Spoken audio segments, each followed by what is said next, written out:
I don't remember any of it. You don't remember?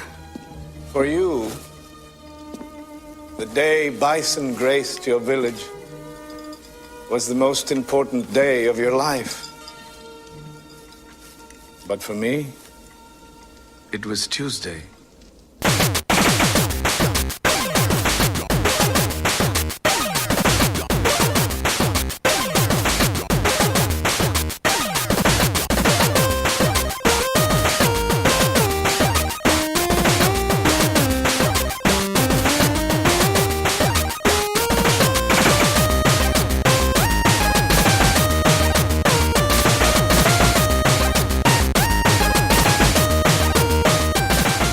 Welcome to the Rated G for Gamers podcast, episode 144. Just a reminder before we start that you can find us on Facebook, Twitter, Instagram, YouTube, and Vero at Rated G for Gamers. You can always email us at info@ratedgforgamers.com. Please rate and review us on iTunes. We appreciate all the love. Just a bit of housekeeping before we kick off the show. We are going to be off for the Christmas break, so no episode for that Christmas week. Happy holidays to everybody who's celebrating the holidays this season, and we will be back in the new year. New episode January 1st, episode 145. What's going on, man? I'm good. I'm well into the holiday season release schedule of games. The Smash is smashing it. The Smash is smashing it. Dragon Quest is dragging it. Red Dead is red deading it. I don't think that last one actually works. No, go with it. Come on, go with it. Red Dead is deading it. Red Dead is deading it. There you go. Red Dead is deading it. Yeah. Are you ready for the holiday break that we're going to take? I am very much ready for the holiday break. Much needed to play some more games. Agreed. So happy early Christmas. Happy early Christmas. When we come back to do episode 145, it will already be Christmas. That's right. What you guys don't know is right before the show, we did an annual gift exchange. Me and Dan always get each other gifts. I always surprise you. You do. You are always 100% surprised. But I am. Because I am very thoughtful. And I always get something to throw you off. Mm-hmm. So, Dan always goes above and beyond with his gifts. I think now to be fair, I think I did really good this year. You did really good this year. And you were definitely surprised. Something that I actually needed. I got you a utilitarian gift. Yes, I 100% needed an arm stand for the mic. So when we do a podcast, I keep saying I'm going to buy it, and I never bought it. I know. So you know what? I understand your need. I understand the plight. Dan, I'm going to help you out, and I got you the Rode mic. The Rode. Well, if you want to give me another Rode mic, that'd be great. I got you the Rode PSA-1 swing arm mount, which goes with our Rode microphones. Yes. Which is why we sound so crisp now, since like episode. I'm gonna say we did an upgrade about a year ago. It was definitely before episode 100. I think it was last Christmas we got the Rode mics. We did right, and we upgraded a little bit. So things are sounding crisp in 2018. I know, so good, so buttery smooth. So I had a theme for your gift this year. Yes, you can be a hard person to shop for. Can I? A little bit. Wow. All right. I appreciate any gift that comes my way. You do, and I appreciate the Rode. Right? I love the Rode because I need it. Yeah, I've just been too lazy to buy it. I know. I got you. Last year I got you the Superboy. Right? You did get me the Superboy among other things. You got me the. That was the main gift. Right. You got me the stand for the amiibos. Right, which was awesome. You got me a. I will have to admit, you did get me a off-brand GBA. I saw that. You got me some weird ass off-brand GBA. On top of everything else, I ain't faulting you on that because you definitely went above and beyond. You did go. That was the funny part. Every year I need to get a funny part gift. It didn't say GBA on it. No. It was They definitly misspelled advance or something like that. I don't know. Yeah. It was adverse. Right. And last year I got you the best T-shirt of all time, which was Order 1886 Game of the Year nominee 2015, 2016, 2017. And I rock that shirt to bed all the time to remind me when I wake up. There you go. The best game that no one talks about. And I got your favorite game, your favorite Super Mario game of all time. I got you a framed Super Mario World poster. You did. Because I just don't have any room to put it up. You need some artwork for the walls. I need some artwork for the walls. That's all I'm saying. You know, I got some posters from when we got the SNES Classic. I still got those Nintendo posters that they gave out. I got to put those like in a frame or something. Yeah, man.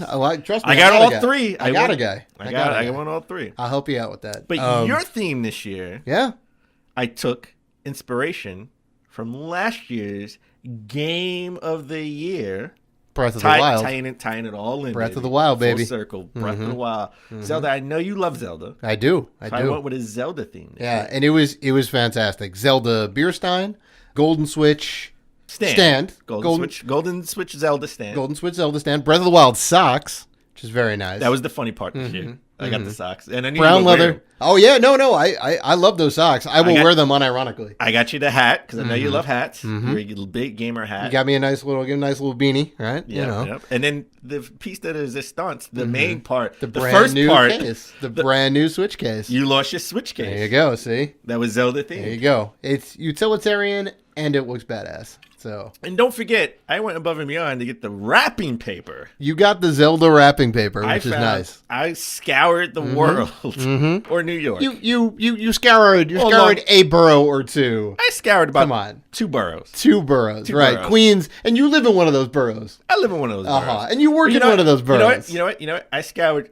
You know what? Funny enough, I scoured 3 boroughs. When did you end up? In a county. I got it in Nassau. Nassau County. Okay. I went to Nassau. Okay. Only one GameStop had Zelda themed wrapping paper. I've never even seen that at a GameStop before. So good on you for picking that up. They had 2 left. Okay, and I called. I was like, "Can you hold it for me?" Yeah, right. And she was like, "I don't know if anybody's going to come get it, but I'll hold it for you." And I went out on a Sunday morning right before we recorded episode 142 to go get it. Oh, that's fantastic. So I love it. Yeah, I hate that I had to rip open the wrapping paper, but I know you didn't. It was a nice touch. You wanted to rip it open. It was a nice touch. I taped the crap out of that thing. I bet you did. You had to rip it open. Yeah, I know. So good stuff. Yeah, good stuff. So very very happy about that. Gotta figure out how to display all this new stuff. Work that out. But it's good, and the beer stein is definitely gonna get. I knew you needed something like that. It's definitely gonna get heavy use. Let me tell you. The beer stein was the last on the list. I was gonna get you a Link amiibo. All right, but I didn't know if you had it. I think I may have all the Link amiibo. I was scouring the Instagram pictures, and I was like, I can't find it. I can't find it. I don't think he has it. Yeah. So I was like, I don't want to get it, and he has it already. I already got him an amiibo that he already has. You did, yeah. But it's all good because I can keep those sealed and keep those on display. That is true. And keep those cherry, as they say. And then I told and you know what? GameStop gets a lot of flack. Okay, and we've given it a lot of flack. Oh, trust me, I'm the first person to throw some flack out there. All right, but the lady at GameStop, I said, listen, I'm going for the Zelda theme. And she went through everything with me, right? That they had Zelda in the store, and she said we got a big Zelda mug because first she had a glass. Okay, because you got me the Roddy Piper glass. That's right. That's right. When you went to Comic-Con. I did. Yeah. A couple of years ago. All right. So, and then listen, we drink beer. We drink beer. We're drinking beer now. Doing a show. That's right. I was gonna get you the Zelda themed glass. It was a little pricey for what I wanted. Right. Because we did have a limit. Yeah. And I bought you a bunch of stuff. I'm surprised you made it under that limit. I made it under the limit. Yeah. Trust me, it was under the limit. It wasn't even at the limit. It was under the limit. All right, good. And then she said, wait, hold up. She sees something in the system. And she goes in the back and she brings the big ass beer stand. Big ass beer mug. Love it. Zelda themed beer mug. She says this is the only one we have left, and I can't even find it anywhere else. It's a little dusty. And I was like, no, it's okay. I'll dust it off. It's all good. He'll love it. He drinks beer. Yes, I definitely do. So if it wasn't for me inquiring with a GameStop employee, I would have never got that. So GameStop, I got to give you kudos for that. There you go. I wouldn't have got that at Best Buy. There you go. Gold star. Oh, you definitely wouldn't get it at Best Buy. I definitely wouldn't get it at Best Buy. So, all right. I'm glad. On to next year. I'm already planning what to get you next year. Oh, shit. The wheels are already spinning. I like it. Well, I knew when we said Game of the Year, Zelda. Right? Because you pushed for Zelda hard. Yeah, man. Game of the Year. We had... we had some debates. I know, and we do. I think we mentioned at the end of the last show. It is the last episode of the year, so we're gonna do our Game of the Year announcements. Game of the Year nominees. Nominees, right? We're each gonna pick 5 and whatnot. It is always contentious in the studio. We duel it out, we duke it out, we throw blows. Last year, Dan may have acquiesced slightly and said, you know what? I don't think Breath of the Wild is the best game of the year, but I can't argue with your pick. You know what? It wasn't we're getting into a little side note. Well, go ahead. But explain the process. Mm-hmm.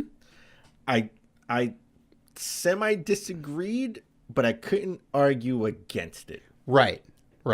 And I think that's the best way to put it, right? Yeah. I mean, I think we can kind of say, right? I voted. You voted for Odyssey. I voted for Mario Odyssey being Game of the Year, right? And which is number 2, if not number 1. It was 1B, right? Mm-hmm. And it was that close, right?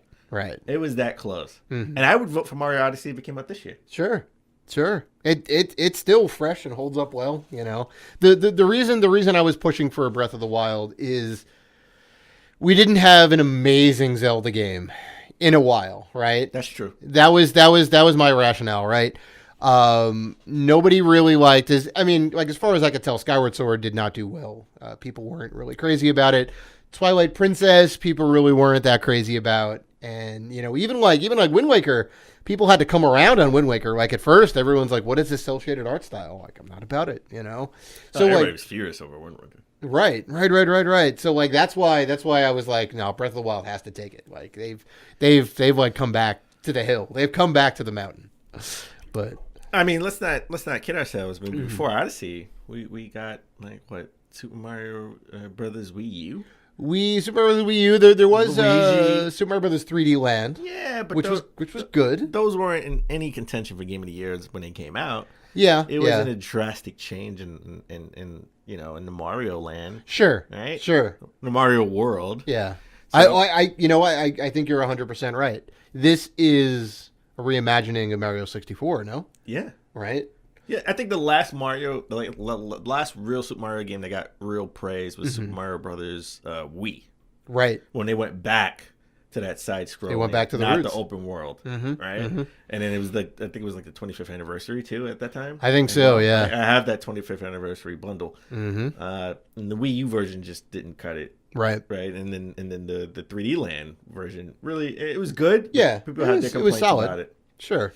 So I think it was the same thing for Mario Odyssey. I really voted for Mario Odyssey, but I couldn't argue against Zelda at all. I had an amazing experience with Zelda. I thought it was amazing. I still haven't beaten it.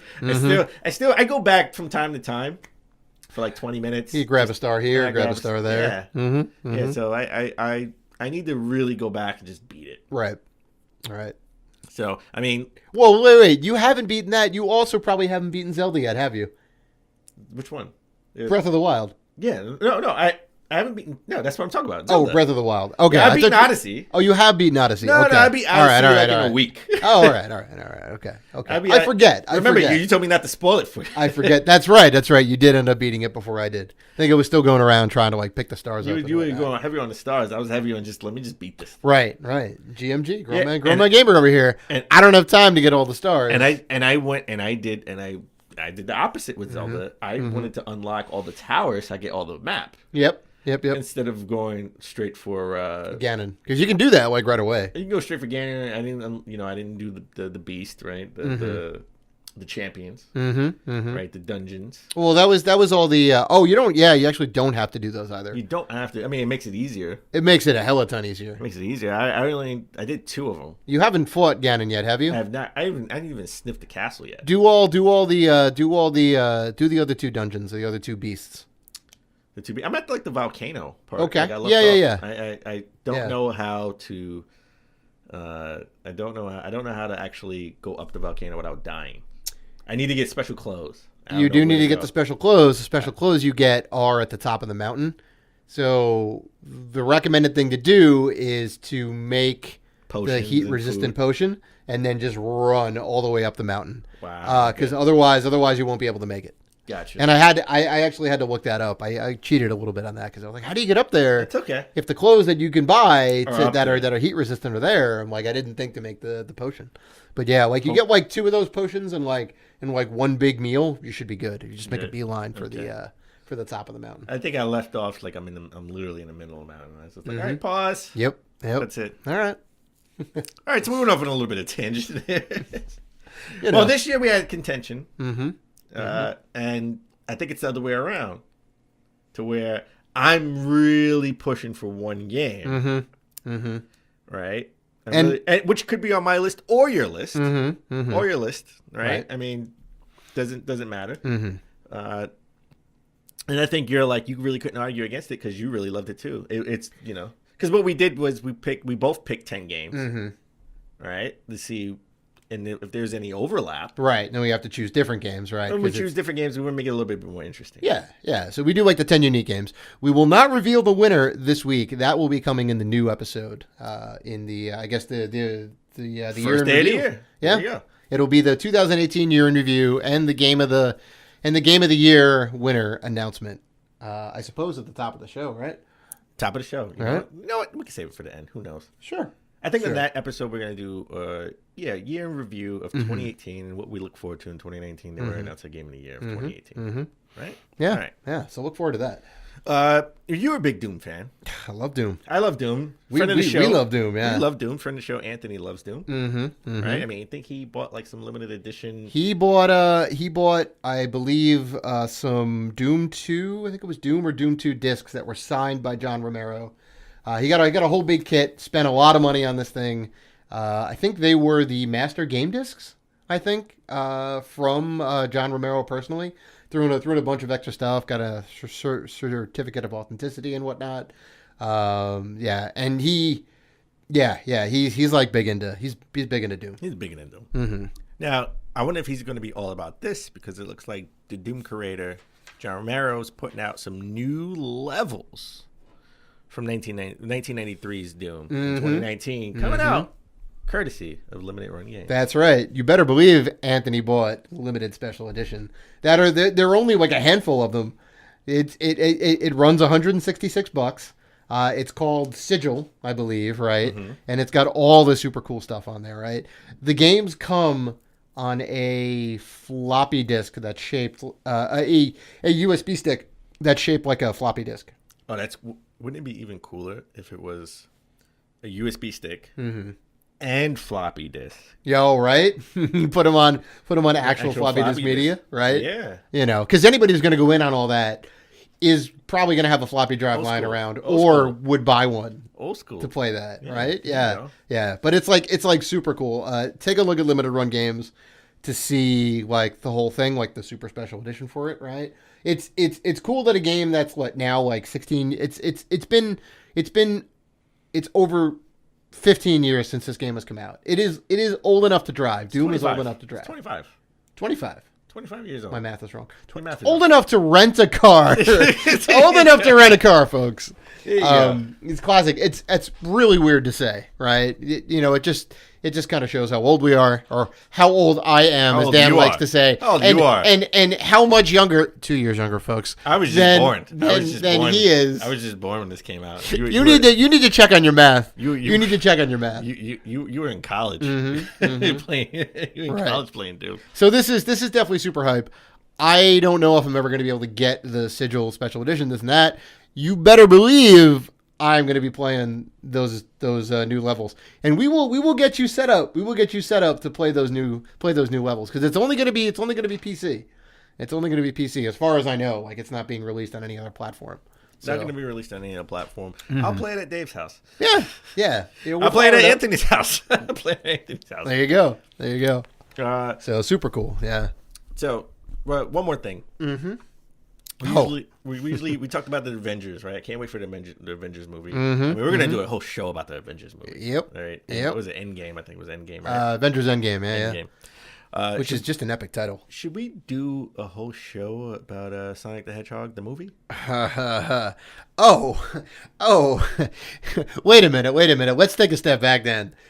You assume that people Live all action. know Live action. You assume that people all know that there is a Sonic movie coming out that is live action. Who doesn't know that there's just live Well, action I mean, the movie trailer just dropped, or the poster. The poster just dropped.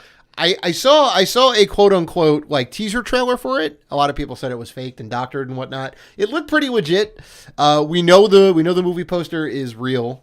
And IGN had the exclusive. Right, and people were ripping this apart. Sonic looks like he has fur. He does. I thought hedgehogs had like not fur. They do have quills. Yeah, quills. they have spiky quills, right? Because that's how they protect themselves. Yeah, I didn't know he had fur. He's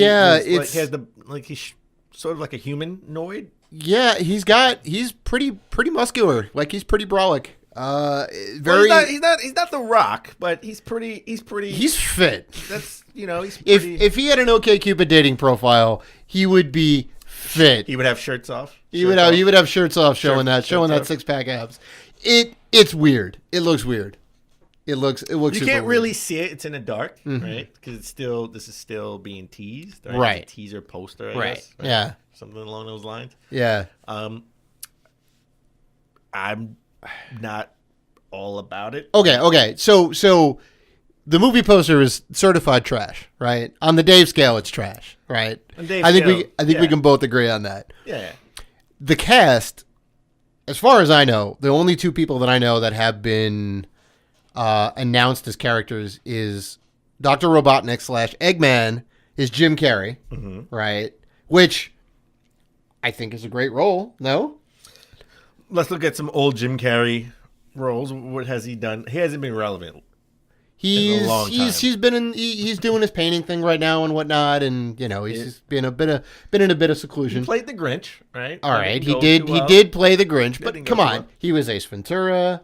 He was the Mask. Well, first of all, he was Ace Ventura in Ace Ventura 2. Yeah, which wasn't any good. Ace Ventura 2 was a funny movie. It wasn't a great movie, but it was funny. The first Ace Ventura was great. Yeah. Liar Liar was great. Yeah. Truman Show. Guess what? He's great in that. Guess what? All those movies came out when Doom was like 5 years old. Okay? It's now 25 years old.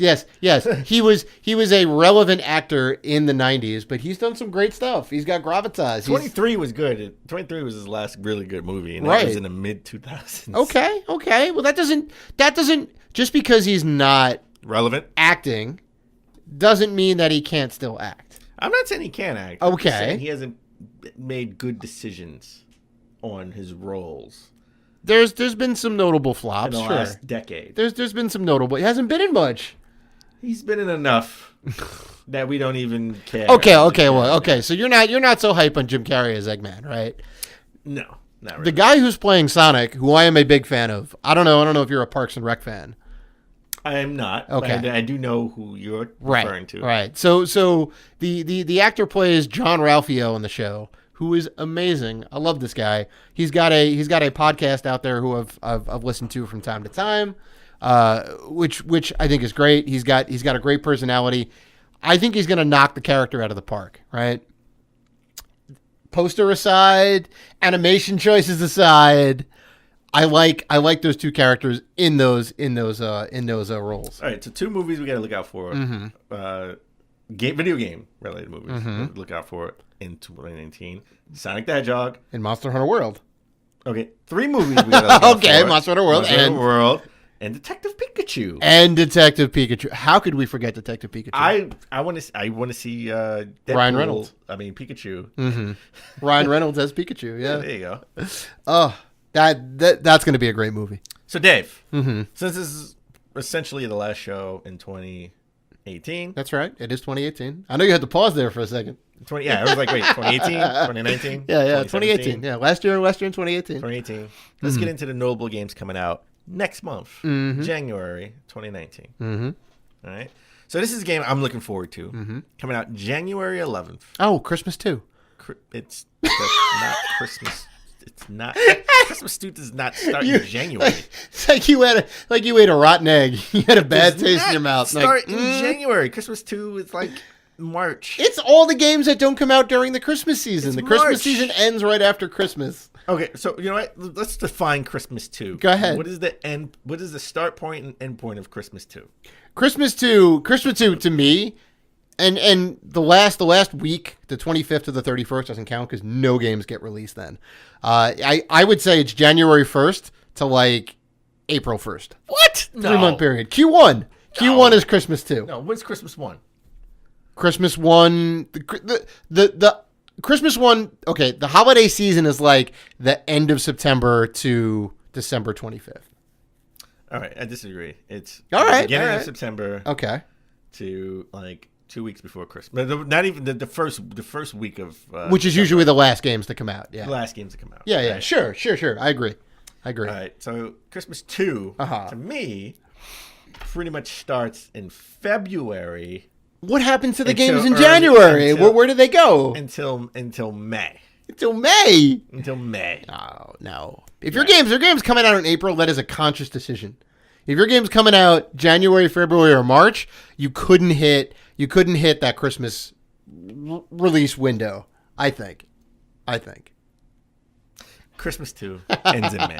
Okay, that's all I'm saying. But anyway, wow. Enough suspense. The game I'm looking forward to is coming out January 11th. That is a new Super Mario Brothers U Deluxe for the Switch. That is just a port of new Super Mario Brothers U. Straight up port. About earlier. You know I love it. The first game out of the gate is a port. So it is a port. Strong showing. Come on, Switch. And I bet you it's going to sell more than I know the Wii U. I mean, I'm going to buy it. Of course. I love Mario. I'm going to beat it again. Of course. Why not? I'm going to beat it again. That's going to look good on the shelf. Another game coming out not only for PS4, Xbox One, PC. It's also coming for the Switch. Coming out January 15th. That is Onimusha Warlords. Another remake. another port. Onimusha Warlords. This was the fighting game one? This is the first one. This was the first one. Yeah. Onimusha Warlords was I think this is the first one. Yeah. So a remake of a classic from like 2002, maybe? Yeah. I think built off the Devil May Cry engine, right? It had that same kind of fixed camera thing and whatnot. Just in feudal Japan, super cool series, though. Well, you want to talk about a new game? Here's a new game coming out for the Switch January 18th. Exclusive. Exclusive, baby. Travis Strikes Again. No More Heroes. More of mini games, right? This is not an actual No More Heroes sequel. There's like 5 different episodes, I think, or 6 different episodes with different in this thing. Yeah, it has different mini games. Yeah, it's all little like bite-sized things. Yeah, I think we're definitely both going to get this. Depends on the price. I'm not paying $60 for this. Really? Oh, all right. It has to be discounted. It has to be discounted. If it's $40, I'll pick it up. I'm not paying $60. Right. For like a Wario experience. You don't know how much meat is on the bone. Wait until the reviews come out. Then. Wait until the reviews come out. I'm just saying. All right. A game that I will be picking up that I probably won't ever get through past 2-3 hours is a game that's come out January 25th for the PS4, Xbox One, PC, and that is Resident Evil 2 remake. Yep, that's the 3rd remake so far. I'm very upset that there's no VR. That's all I'm going to say about that. Well, that's why I'm going to get it for PS4 because you never know, they can implement VR later on. That's very true. They may. So that's why I'm going to get it for PS4. I think I may end up getting it for PS4 too. Yeah. And then last, this is the game that everyone will be buying. I will be buying this game in January, and that is we're coming out for PS4, Xbox One. Yep. No PC release announced. January 29th. Nope. Kingdom Hearts 3. Yeah. It is real. It's final. It went gold like a month ago. It did. Yeah. And I brought the final, all the stories so far. The compilation of the other 2 compilations, which was a compilation of all the games thus far. I just bought a compilation of compilations. Yeah. Everything about the series is insane. I'm waiting for a snowstorm so I can just pop it in and see if I like it. Pop it in and see. It's an action RPG. Yeah, right? I know. Start with I think you will. I don't know how big you are in the Disney franchise and whatnot, because it goes kind of hard on the Disney stuff. I love Mickey Mouse. Yeah. It's got Peter Pan and Dumbo and Simba and Bambi and like. Well, you know what? When we get into our pickups, you'll see how hardcore Disney I get into. Oh boy. When we get into our pickups. All right. So I'm looking forward to Kingdom Hearts 3. I'm just waiting for a snowstorm. Yeah, man. Wait, it's going to have to be a long snowstorm. There's a lot of content. There's like 20 games on there. and most of those are big titles. All right. You know what? Let's just get into the pickups then right now. Let's just get into the pickups. I got The Little Mermaid for NES. Nice. That is a classic. That is a Capcom classic, by the way. Yeah, talking about Disney franchises, baby. I get it. I get into it. Right? I don't know. James and Mike played it on a Monday, like 2 Mondays ago. That's right. And I would never. I saw this game and I was like, I would never think to pick it up, but it looked pretty good and it played well. Yeah, so I was like, you know what, I'll pick it up. The game is solid, man. You know, Capcom knows how to do franchise games. And then I got my Square Enix Black Friday pickups. Finally came in from Japan. I'm a little jealous. I did not realize that these games were on sale brand new sealed. Brand new sealed. I'm a little jealous, Dan. I'm sorry. They were like 60-70% off. I paid literally nothing for them, maybe like $5 a piece of anything. I paid more in shipping than I did the games. Right. I got Supreme Commander 2 for the Xbox 360, Front Mission Involved for the Xbox 360, Mind Jack for the Xbox 360. Never heard of this game. Never heard of that game either. It was one of the games I didn't have. Sure. They had a lot of RPGs. Obviously, I'm not a big RPG guy, so I didn't pick them up. And I did tell you to go on Square Enix website. So this is... I perused it maybe at some point. I don't know. Yeah. I got Exit DS. Exit DS is great. Yeah. And I got Chocobo Tales. I see the one that I'm really upset that you got sealed is the Chocobo Tales. I got Chocobo Tales. Yeah. Sealed. Everything else I have Supreme Commander 2 for the PC. Prediction: you will never play Supreme Commander 2. It's a strategy game. It's a real-time strategy game. It's a real-time strategy game on the console. You got 2 marks against it. I am into Mario Rabbids, baby. It is different because that's a turn-based strategy. You have time to think. This is quick. You got to be rolling out tanks and rolling out planes. I don't know. Give it a shot. Maybe you'll like it. But I have very low predictions on you really liking the game. I'll like this damn game. All right. Just because you said I'm not. There we go. Dan Robinson drawing a line in the sand, folks. So you have no pickups this week. Zero. Spoiler alert. I have 0 pickups. I am waiting. It was light, but I do have a good story. Okay. I do have a good before story. you get any story, I am, this is probably not going to be pickups on, our next episode, which was in 2019. Right. But I was supposed to get those Nintendo NES controller Joy-Cons. And yesterday, actually, and UPS still says... out for shipment? Out for shipment end of yesterday. To be delivered the end of yesterday. So I'm probably not going to get them until... you may get them after Christmas. After Christmas. It's a busy time of the season, you know. You have to, unless you're getting, raw shipment, there's a good chance you may not get it. So, yeah. So that should be a pickup right now. But it's not. Well, save it for the next episode. Hopefully, I hope to see it on the next episode list of the pickups. Well, we'll see. I'll tell you if I find the guy who I have to scream to get this. So you have a good story. I do have a good story, and this will be on the pickup list next week. So I can't reveal. Well, next show. We're taking next week off. That's right, the week after next. So I guess first episode of the new year will be. I'll have a good pickup haul for sure. My parents have been taking up going to estate sales, right? They live out on the island and whatnot, and they're older. They're kind of older folks, They enjoy. You're almost retired, so your parents are amazing. I wish. Your parents are amazing. So my parents are both retired basically, and they like going to estate sales. They like just kind of looking around and seeing what's there, and sometimes they buy, sometimes they don't. And I told my mom, I said, hey, look, if you ever see any video games or whatever, let me know, give me a call and I'll let you know if they're worth getting, if the price is right and this and that. And she's like, they don't really have them at the estate sales that we go to. I don't normally ever see them. I don't even know what to look for. I'm like, just if you see anything in the listing. Just let me know. Right, exactly. And that was a few months ago. I got a call yesterday. I actually got a text yesterday when I wake up. The mom says, I think I got a good one for you. We're going out to an estate sale. They may have video games. I said, oh, great.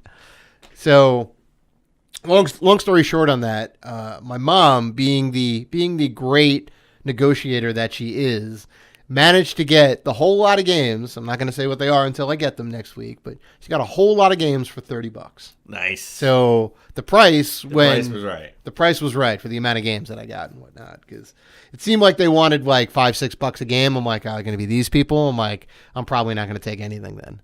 And yeah. So stay tuned. Stay tuned. Even next I week don't know what they are. He's keeping it from me. So Stay I can't tuned wait. next week. I can't. Yeah. Well, stay tuned next episode. Next episode, I should say. Yeah. Why do I keep saying next week? Next episode. You just we don't take breaks. You just That's in your right. mind, That's you right. just don't know when you're taking That's a break. right. We're taking a Christmas break. It's enjoy Christmas. It's new shows almost every Tuesday. There you go. So Dave, as on every show, that's almost every Tuesday, as we always try to start the show, but epically fail. What have you been playing? Oh, you know what I've been playing, Dan. Super Smash Bros. Ultimate on the Switch. Nice. And Red Dead Redemption on Xbox One. Loving that story. Still. Wow, come on now. I'm going to be playing that game until the new year. Okay. You can guarantee that. Okay. And Dragon Quest 11. Nice. Opened that puppy up this morning. I am loving Dragon Quest. You're 11. all about that. You're all about it. And what about you, Dan? I can take a stab. I'm gonna let you tell me. Well, if you take a stab, take a stab. Go ahead. What do you think I've been playing? I think you've been playing Super Mario Brothers. Super Smash Brothers. Super Smash Brothers Ultimate. No, I've been playing Super Mario Bros. Land. No, I've been playing Super Smash Brothers. Yes, I've been unlocking characters or trying to unlock characters. How many do you have so far? I got like 30. Nice. All together, I got like 30. Okay, I think I'm 38 maybe, so not too far. So I caught up. I caught up a little bit. I changed the settings. I dibbled and dabbled, and then I went back into the extras in that little house on the side. I tell you, right? Yeah. And you can just redo the matches if you end up. Yeah, but losing. here's the thing: if you lose, then you got to wait again. you got to wait again. Okay, and and I keep losing to the ice climbers. Oh my This god! stupid ice stage. You keep slipping. Okay, I keep slipping off by accident. Yeah, no, it's tough. But I have Ryu. I have Captain Falcon. Nice. I have the split. I have one The of Inklings. The Inkling. I have one of the Inklings. I don't know if there are multiple Inklings on it. I think it's just one with different costumes. So you can be as the boy and the girl Gotcha. is the same character. I don't understand. Like in World of Light, which I've been doing, I've been dabbling into the spirits and stuff. Right. I get that when you to go through the map and like maybe 5-6 battles, you finally get to a place where you can unlock a character. Yeah. But in classics mode, I heard you can. I didn't look at any wikis. I haven't cheated. I haven't looked online on how to unlock anybody. I've just been randomly going through the game. In classics mode, I beat Bayonetta like twice and I still don't have her. It's like, why? Like I beat her, so why don't I have her? You have to do any character you play in classic. It's at the end of the 6 battles, right? So you do the 5, the bonus, and then the boss. After the boss, when its new challenger approaches, that's where you get the unlock. That's ridiculous. So you don't get 6 characters. You have to go through the whole entire thing, and then you get a challenger, and you still have to beat that challenger. That's ridiculous. So, yeah, I know. Which technically means you have to go through it like 68 times, right? Because there's like 70 some odd characters. That doesn't make any sense because I already beat her. I know. I understand. If I beat her, I beat her. I understand. It pads out the game a little bit. I'm kind of okay with it because it gives you kind of something to do. But I gotta be honest. That's probably the only part I don't like about the game is the difficulty in unlocking all the characters. Right. Yeah. It's gonna take time. They should be. I can understand like the unlocking the characters should be easy, and maybe World of Light could be a little bit tougher. Right. Right. I mean, it's definitely not. World of Riot is pretty tough to begin with. Well, it's pretty all over the place with spirits, and then the spirits have a spirit, right? Yeah, and that spirit has a spirit. Oh you got, my god, 5 spirits. So many spirits. It's so many spirits. You gotta level them all up. Yep. Yeah. That would be my only criticism of the game. That it's just not really a pick up and play type of game. You have to really dive deep into the settings, and it doesn't hold your hand. It doesn't tell you anything. Screw holds your hand. It doesn't tell you anything. Right. It doesn't even blow in your hand. I mean, no, they're just like here you go. Here's the game, and I'm like, what? How? What? How do you work it? Doesn't make any sense to me. Yeah. The UI is definitely a little weak. There's no tutorial. Well, I mean, I guess there is somewhere in there, but maybe they never like run you through it. You have to go into training. Yeah, right. Which is like 2 menus deep or whatever it is. I know. I got Simon Belmont. Nice. And I got the Wii Fit trainer and stuff. Same. So- Yeah, Simon was tough to get for me. Really? Simon was easy for me. No, Well, just so you know, I kept fighting him over and over again. every time you unlock a character, I didn't know this, but I saw this on IGN podcast. Every time, or the Nintendo voice chat, every time you unlock a character, the next one is more difficult. So when you get to the last person to unlock, he's going to be interesting. virtually impossible because he's going to be really tough. So every time you unlock someone, it's going to get the next one. That makes sense. Yeah, Simon was one of the last unlocks that I got, so that kind of makes sense. Yeah, he was. I mean, I got 30. He was one of the. He was easy. He was just easy for me. Oh yeah, no, took me like 5 times. Well, you got to like dibble and dabble and use different characters to try to play, right? Like Link is my guy. Right. I like any guy that's got a sword. I'll take it. He's my guy, and young Link too. But Yeah. like Link is my guy. So I played with Simon, tried to unlock somebody, didn't work because just I'm not used to that chain.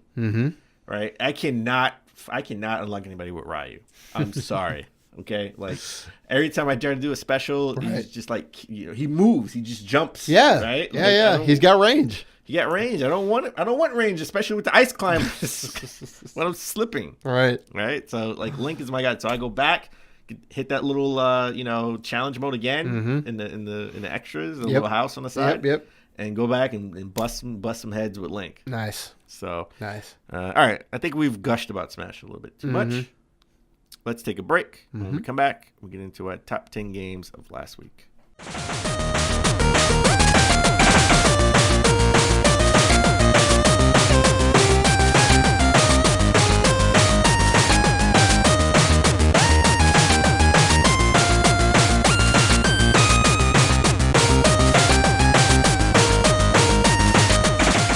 And we're back. All right, let's get into the top 10 gaming news of last week. You know what? We just had the Game Awards. I still have not checked if we had the Gamers' Choice Awards yet. We should check on that. The CBS Gamers Choice Awards. Yeah, I don't know who won. Oh God, who won best? What best? It was all gaming that was experience? an esports. That was more of an esports. God, it was thing. all esports. You know what? I do wonder what won best, most anticipated game or most franchise that they want to see come back. Yeah. I mean, there was some interesting categories, sure, but the whole thing just, I don't know. They didn't tell anybody in the industry that we're doing this. Yeah, right? It's like, hey guys, we're going to do this award show, but surprise. But GDC, Game Developers Conference, Which sort has of been an going award- for ages. Been going on for ages. It's more of an award show put together by game developers. Right. It's for game developers by game developers, I guess, right? Yeah. It's kind of a way to think about it.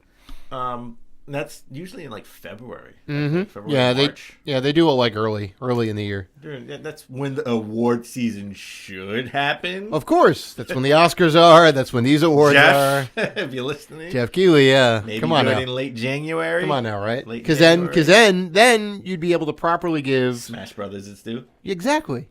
Xenoblade Chronicles 2. Exactly. It's They get shafted Just 'cause- Cause 4. right. Well, maybe people due. don't have it fresh in their head like they do all of the other big blockbuster big titles that come out from September to December, right? Like those are all the ones that get all the praise and get all the spotlight, you know. But at GDC this year, Amy Hennig, who we know from the Uncharted series, 1, 2, and 3, and a little bit of 4. They gave us some credit on 4. Do you have anything to do with Golden Abyss? No. Ah, all I right. think so. That was made by another studio. The studio who's made Days Gone. That's right. They made Golden Abyss. So she's going to be getting the Lifetime Achievement Award in 2019. Yeah, I'm all about this. I think that's a solid. It's a solid pick. She definitely deserves it. And I didn't know she's been in the industry for as long as she has. I mean, she was working for Atari. Yeah. News to me too. You know, I know her specifically from the Uncharted series, which you Dan, you got me into because you love it so much, and you gotta get this. She worked on Legacy of Kain, Soul Reaver, Soul Reaver 2, Legacy of Kain Defiance, and then she started on the Uncharted series. And it looks like she got some credit on Golden Abyss as well. Hey, there you go. According to IMDb. Legacy of Kain series, fantastic. Made by Eidos Studios, I believe, which I think had a hand in some of the early Tomb Raider games and whatnot. So Idios. Eidos, I think it's Eidos. I call it Idios. Idios. Yeah. All right. I used to call it Idios. That maybe it is. Who knows? But they were kind of big back in the day, I guess. Idios. Those games, Adios. amazing games. You know what? I didn't really play it in the Legacy of Kings. Really? Yeah. I wasn't really big on it. Good stuff. So it's interesting to see that she was a writer for those games too. So, But yep, she now is pretty much in limbo, right? Well, from what we from the what we can canceled Star Wars, she was with Star Wars 1313, I think. No, it wasn't 1313. This was before 13. 1313 Right. got canceled when Disney bought Star Wars from Lucasfilms. She was working on a new Star Wars game that was more narrative driven, Right, and it was open world, so they could put effing microtransactions in it, right? Of course, and look how that turned out for them. Think of Boba Fett in the Boba Fett. Boba Fett. He was kind of fat. Boba Fett. Think of Boba Fett. Boba Fett. All right. Think of Luke. Okay. Or you're gonna tell me it's Luke. It's Luke. No. Go ahead. Right. Or Darth Vader. Sure. In a more narrative journey, Darth Vader or Luke in Uncharted. Sure. Yeah, like a huge story-driven game in the Star Wars universe. Right. It would be like Knights of the Old Republic, I think, right? There you go. Even Big single-player experience. You know, it could be more action-based, could be more RPG-based. I wouldn't care. I would probably love it because her storytelling is fantastic. And EA screwed that up by canceling that. Of course, because EA messes everything up.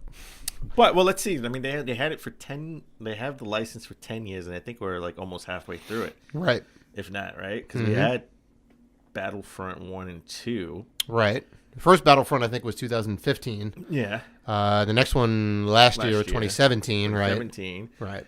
We already know that we're on another developers of those guys who made Titanfall, right? I think they're making Respawn Entertainment. Making another. They're making a sort of like a Jedi game. I mean, he announced that the game was last year, just on a whim. Just sitting down. Yeah. So sadly, we won't be getting Titanfall 3 anytime soon, if at all. But Respawn, I think, is a pretty good studio. Yeah, but what type of game do you think we'd be getting from? What type of Star Wars game do you think we'd be getting from them? It's going to be heavily online and going to have lots of microtransactions. I can guarantee you. Their Unless wheelhouse is microtransactions against the law. You never know by the time the game comes out. Jesus, I hope so. Let me tell you. Oh, there you go. We're not going to get into all that again, but let's not get into that. But Amy Hennig, I hope she gets back on her feet and she does something, another narrative-driven game with Sony. Well, you never know. Microsoft is buying everybody. There's still reports of Microsoft buying more studios. Right. Right. Maybe they can hire Amy Hennig to work. Well, as long as they're not towing the line of like, hey, we care about the multiplayer experience more than the single player story driven experience. So it looks like Microsoft side tangent again. That seems to be the theme of the show. Side tangent that Microsoft is giving all the studios carte blanche, right, to do what they want, do what they feel, sure, do what they love, sure. Do what's in their heart. Don't micromanage. Don't micromanage the good talent. You know, they know what they're doing. They know what they're doing, right? Yeah. Let them do what they do best. To make an amazing game exclusive for your platform, people will come to it. Say, oh, I can only get this on this. I'm going to buy an Xbox. I'm going to buy this game because this game is on this platform, right? That's how it works. People with the PS4 for God of War, for Horizon Zero Dawn, right? For The Last of Us, for Detroit Become Human, right? Games you can't get anywhere else. For Spider-Man, right? I have a coworker specifically bought the PS4 because Spider-Man came out and the game was so good. Well, you know what? I have a game she can work on. Mm-hmm. Maybe she can work on the next Panzer Dragoon game. The next Panzer Dragoon game. You don't know how good that sounds to my ears. Well, we know Panzer Dragoon 1 and 2 are being developed. Remakes for modern consoles. Panzer Dragoon 1 and 2, Sega Saturn classics. Official classics. Amazing on-rail shooter games. I have Panzer Dragoon 1. That is worth a pretty penny for the Saturn. Not the RPG one, right? It was Panzer Dragoon Saga. I don't have Saga. That one's also very I expensive. have the first one for the PAL version, but I have the extra memory card slot that you could put in it to make it open to any. You can play any PAL Japanese. It makes it region free. Makes it region free. So it just made sense. And I mean, look, the PAL is in English. I got the English version. Right, exactly. Same thing. I got the Japanese version for the second one. Well, it doesn't matter. There's really no story involved. You just shoot things. You know, your path is guided, and you just have to shoot things. Wouldn't it be awesome to have like sort of a narrative-driven Panzer Dragoon game? Oh my God, yeah! If there was a whole like big story behind it and a world and like all that world building, that'd be great. It'd be great. You're assuming like I'm assuming if they're remaking 1 and 2, they're trying to get hype for a new Panzer Dragoon, right? Yes. Okay. Sega is bringing back old IP. Now the question is, will they do some Switch exclusives? Right? Some Switch exclusivity? Maybe. I mean, we do have a lot of the Sega classics on that system, so yeah, we got the Panzer Dragoon game that was exclusive to the Xbox, right? Orta, right? Which was okay because the Xbox was the Dreamcast 2. It was, yeah. For all intents and purposes, that was the Dreamcast 2. You know what? Right down to the damn controller. Microsoft, you know what? They're buying all these studios. They don't need to buy all these studios. Just buy Sega. Mm-hmm. Just buy Sega. You'll have Persona. You'll have Sonic, that would be great, right. Persona's Atlas put out by Sega, so they would get that. I mean, look, I'm gonna say you would have a foothold in Japan. I'm gonna say no, don't do that, because the last time they tried to do that, the Yakuza game, Sega too. The last time they tried to do that was on the original Xbox, and we got a very mediocre Toe Jam and Earl, a very mediocre Panzer Dragoon game. But they were new. We did get a great Jet Set Radio game. But they were new. But they were new to the world, the industry. I'm just saying. They they also bought Rare, and look what happened with that. It was the last good Rare game they put out. Phil Spencer would not screw them up. All right. Maybe not. Maybe Xbox. Because they would have the IPs. Xbox now knows much better than Xbox back in the day. Sure. And Sega has grown leaps and bounds too. So okay, maybe they would do right by that. They would have a foothold in Japan because they would have the IPs that would work in Japan. No, you're right. You're 100% right. You know, because they don't really have a lot of Japanese centric games exclusive to that system. Mm-hmm. I mean, for sure, Sony does, and Nintendo does in spades. And we're gonna talk about Nintendo a little bit later, but let's get a little bit serious. Let's change. Let's go to our lead story. And we talked about this a while ago, a couple episodes ago, about Riot Games having some issues. They have had internal issues for a long while, a long time. But it looks like the Riot Games, the COO, he pretty much was suspended for 2 months without pay for workplace misconduct. And some of these stories just. Why didn't they fire him? Like, if you listen to some of these stories, he's touched people's genitals. Yeah, men. Yeah, genitals. He's grabbed butts. Yeah, there's accounts from both men and women of inappropriate conduct. And now you know people that work there, and I know you have a strong opinion. I know some current and former friends who work there. I'm obviously not going to name any names and whatnot, but I know I always play devil's advocate, right? I always try to be the outlier and look at it from a different perspective. Well, you're a lawyer, right? I work in the law. I work in the legal field. You work in the. Come on, let me give that to you. I work in the legal field. Okay. Yes. Dan is a lawyer. He's got that look. Innocent until proven guilty. What's your both sides of the coin? I need to see some facts before I weigh down on the decision. I need to see all the facts. Right. It's funny whenever there's a side tangent. Seems to be the theme of the show. Whenever my boss comes to me, wherever I go to my boss with an issue, the first thing he says, I need to know all the facts before I can make a sound decision. Sure. So his mind isn't made up. He goes, okay.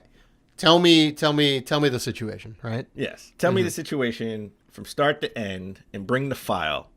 That's what I tell all new employees when they come to me with a problem. Tell me all the facts and bring the file. Okay, because I need to know everything before I can make a sound decision. Right. And that's how I do everything in life. I can't defend this. if you touch anybody inappropriately, there is no defense for that in the workplace. He should be fired. Like, if it's proven he's actually touched men's genitals and female butts, there is no place for that, even as a joke. Yep. Right? Yep. 100%. I mean, yeah, it's just it's a violation of your personal space, right? Like, it's a supreme violation of your personal space, right? Whether or not these are true or not, we don't necessarily know, but I mean, me and Dan are in agreement here. Like, yeah, this 99.9% sure this stuff went down, because I was kind of hearing about some of this stuff like here and there from sources around, and then this thing comes out. It's not that surprising, you know.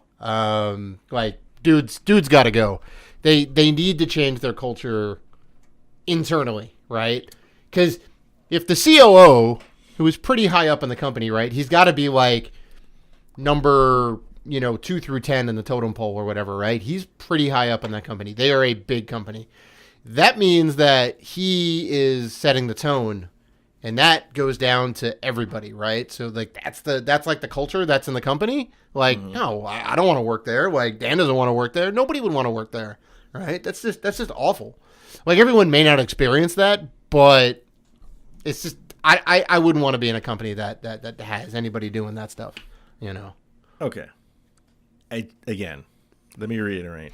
I know I've played devil's advocate, but there is no place for just touching people inappropriately. Yeah. There is no excuse. And, they suspend. You know what? I don't like this. I'm suspend you for 2 months without pay pending an investigation. No. Why you put a limit on it? I'm suspending you pending an investigation, regardless if it takes 2 weeks, 2 months, 3 months. It should really take 3 days. I mean, you talk to the people involved. Was it on camera? Check all the cameras. I mean, can you get people to corroborate the story? And listen, I understand, because it could be false, right? You do an investigation, but at the end of it, he should be fired. Right. This is a bad look. First of all, it's a bad look.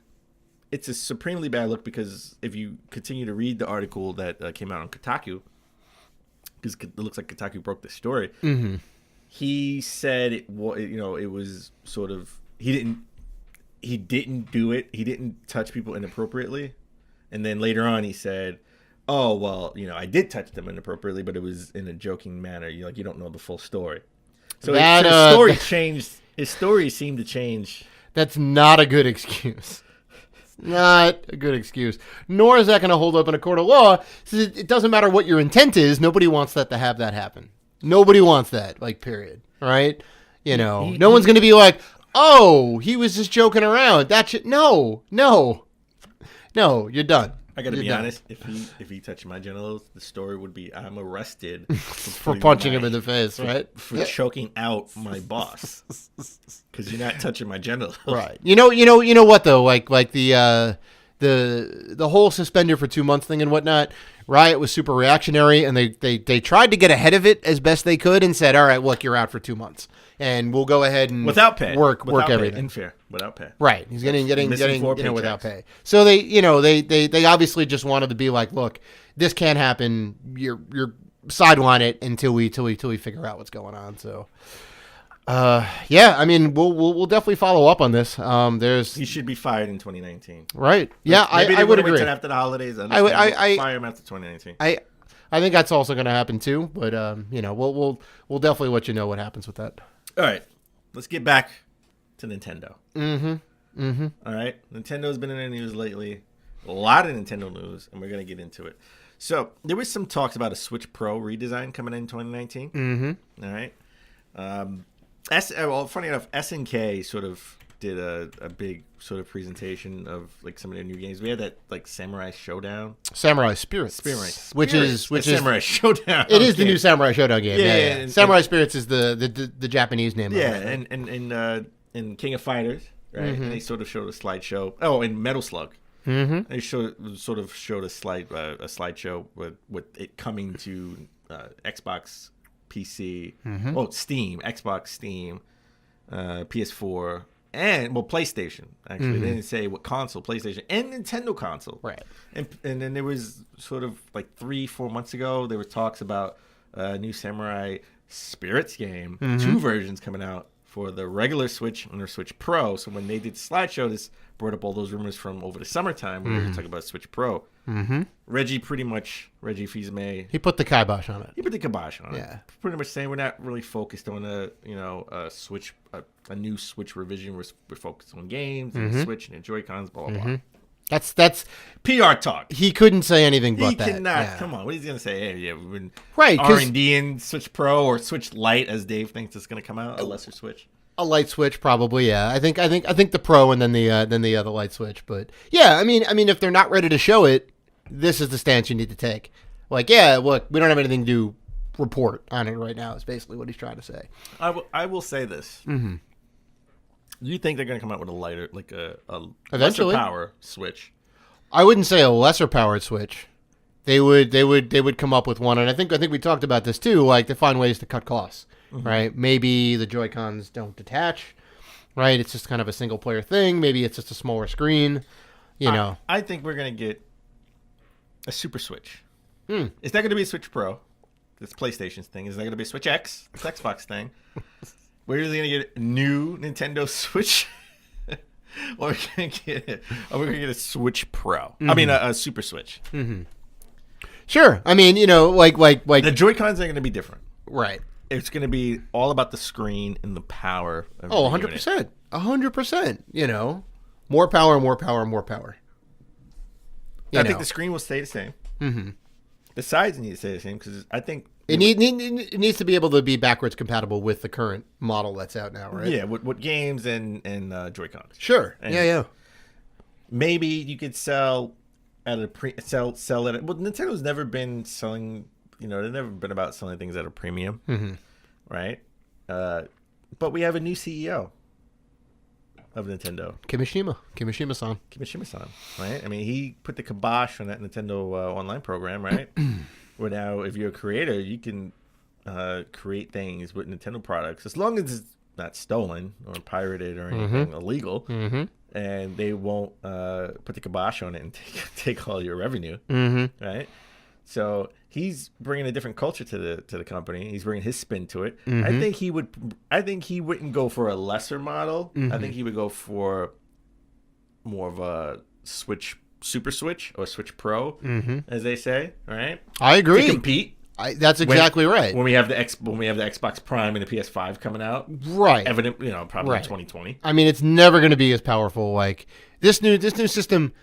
It may reach Xbox One, like PS4 level, maybe. The Switch is an Xbox 360 on the go. It is pretty much that, right? Yeah. I think we'll get an Xbox One on the go with the next generation. I mean, that's like the best they can hope for, right? And then that kind of bumps them up a little bit, right? They still have to make the games compatible with the older system too, so like there's that, But I don't think it's coming out in 2019 though. I think if you're going to put out a Super Switch, if it's a Switch Lite. It can come out in 2019. Right. Okay. Well, sure. Yeah. But if you're gonna that's easy. If you're gonna put a Super Switch, you need a game to show off the graphics, show off the power. And I don't think Metroid Prime 4 is coming out in 2019. I think that's a 2020 game. I would agree.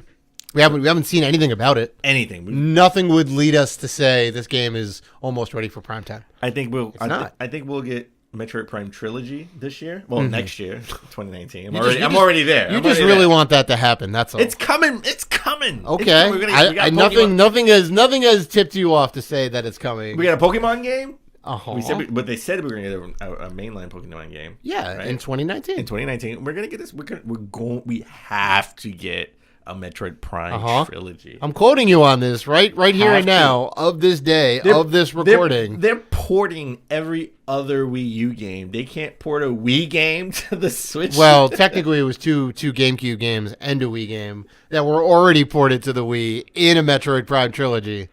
Now we're going to get another Metroid Prime trilogy remake. Oh my god. Make a head spin. Just port that. I would love it. I would love it if they did that. I'd also love Metroid Prime 4 to come out in 2019. It's not. It's going to come in 2020. You're right. It's going to source the graphical power of the Switch Pro or the Super Switch. Okay. All right, they're gonna bring back some old school stuff. Super Switch. Okay. Mm-hmm. Bring back pixels. Maybe. Bring back bits. Oh boy. Well, I don't even know what bit level that would be. 8,000 bits. 8,000 At least 8,000 bits. the last system was the 128-bit Dreamcast is the last one I remember. So who knows? Yeah, well, we're gonna get the 1,000-bit Switch. Boy, we're bringing bits back. You know what? Hashtag bring bits back. That's what we're gonna do. Bring GMG, baby. Bring bits back. Oh boy. I'm not on board with that campaign, but all right. All right. So, well, we want a Super Switch, but looks like we may get a new eShop coming for Nintendo Switch, right? Mm-hmm. I mean, what better way to bring a Super Switch to bring a new eShop? I don't know if they're just maybe putting the kibosh on the term eShop, right? Just because it sort of has that stigma from the Wii era, the Wii U era, and they want to call it Nintendo Switch Online, right? Well, I tell you what, Switch Store, right? I will tell you what. It's very interesting if this is the case that they're rebranding the online store specifically for the word Switch, right?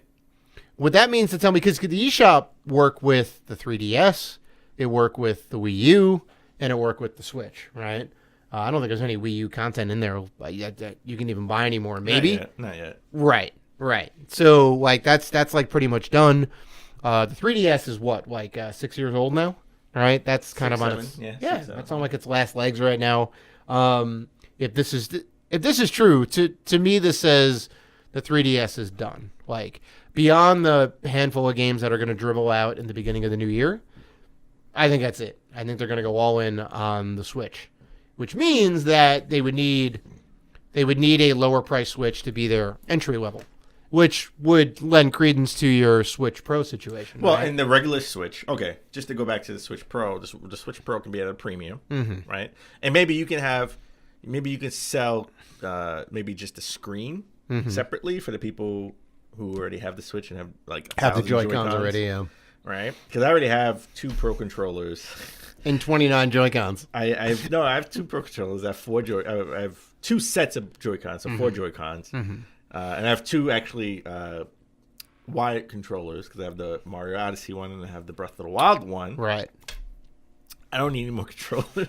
No. And I'm a controller guy. I love controllers. I have a lot of Xbox controllers. I have more Xbox One controllers than anything. Right. I love the special edition controllers, but I can see them selling maybe the screen as maybe at a lesser price, and then the regular Switch goes from $300 and it goes $100. You got to do $100 off if you're going to discontinue the 3DS.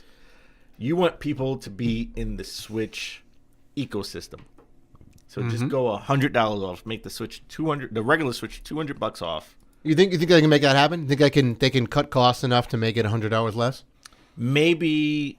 You do it with... I mean, 50 guaranteed. It has to be at least 50. 50 guaranteed, but maybe if you do the Joy-Cons that just don't have rumble in them or anything like that, maybe just like a lesser powered Joy-Con, right? Take out some of the tech people aren't really using. Take out some of the tech people aren't using, and put a disclaimer: it can't be used with Mario Party, Super Mario Party, or 1-2 Switch. 1-2 Switch. We all know how many people are still playing that game. Yeah, which should be free. Yeah, right. Should be a pack-in game. I think they can do well. I don't really care what you name this. It could be, you call it the Nintendo eShop, Nintendo, on Switch Online. I don't think it'll be called Nintendo Switch Online. Just because you think they're going to keep the eShop name, or they're going to still do they'll rebrand it. I think they'll rebrand it something a little bit cooler. But I don't think they call it that because the Switch is not going to be around forever. True. At some point, then it's time for another rebrand after that. Yeah. That's fine. They can do that. Switch Cube Online, Switch 64 Online. I mean, Nintendo 64 Online. So they're gonna just name it the console online. I don't know. Maybe. No, I don't. I think that's silly. Matter of fact, I don't even think they're gonna get rid of the eShop name. I think they can rebrand it something else. But I like the eShop. I think it's fine. Yeah, I think it's fine. Well, if you haven't got an NES Classic or an SNES Classic, you better get it. because Reggie says they're not making any more. It's over. It's Yeah. done. They are discontinuing NES and SNES Classic. Now, note, they already discontinued the NES Classic the first time around. They never specifically said that it was going to last forever. They never specifically said this was super limited time, but then it just kind of quickly went by the wayside and prices went up really high. And then they said, "Oh, fans really want this. We got to go ahead and bring it out again." So they bring it out again. And then they bring the SNES out, right? And it's like, well, we have all these game consoles. You can buy them. You can buy them. You can get them anywhere. You know, I walked into a Dwayne Reed and saw a Super Nintendo Classic. Seriously? Well, no, but essentially, You really had me going. I was like, really? Seriously? I see them in every Target, Walmart, everywhere, GameStop. There's always a handful sitting behind the counter. I am tempted to buy NES Classic just because the box is different. Right. Ever so slightly. Ever so slightly different. Well, you better get it now because they're gonna be. I won't be able to change my mind later. So now, I mean, I think they want to focus on their eShop, which they will rebrand to something else. right. They want you to buy it on eShop. Now, people are pissed at the Nintendo Online.